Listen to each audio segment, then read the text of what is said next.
Have you ever found yourself wondering, why do bad people seem to succeed while good people struggle? It's a question as old as humanity itself, and one that can leave us feeling frustrated, confused, and even hopeless at times. Today we're diving deep into this uncomfortable reality to uncover some surprising truths. Stick with me, because what you're about to hear might just change the way you see the world and yourself. First, let's address the obvious. Are bad people really winning? From the outside, it might look like they have it all. Money, power, influence, and success seem to follow them, while their unethical actions go unchecked. But appearances can be deceiving. The Bible reminds us in Psalm 37, 1-2, "Do not fret because of those who are evil, or be envious of those who do wrong.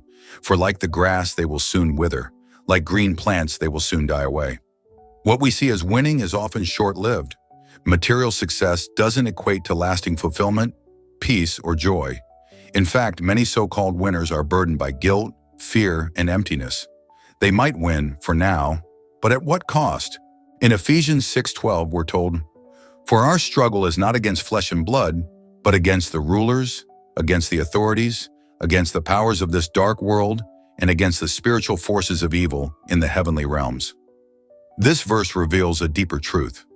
Life is more than what we see on the surface. When we focus solely on the successes of others, we're often blind to the unseen spiritual battles happening all around us.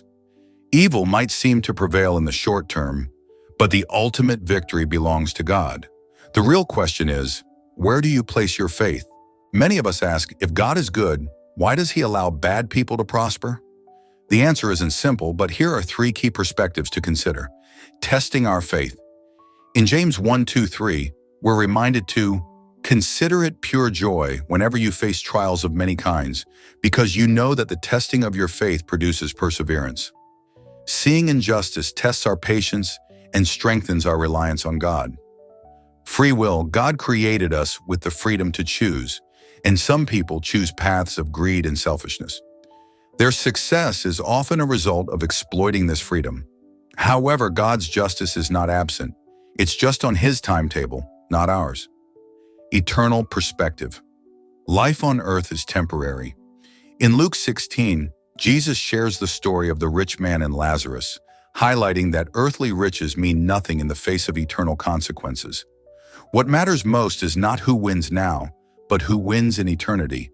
It's easy to feel powerless when bad people seem to have the upper hand, but we're not called to sit back and do nothing. Here are three ways to respond. Focus on your walk with God.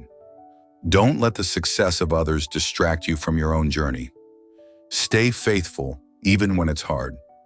Galatians 6:9 encourages us, "Let us not become weary in doing good, for at the proper time we will reap a harvest if we do not give up." Pray for them.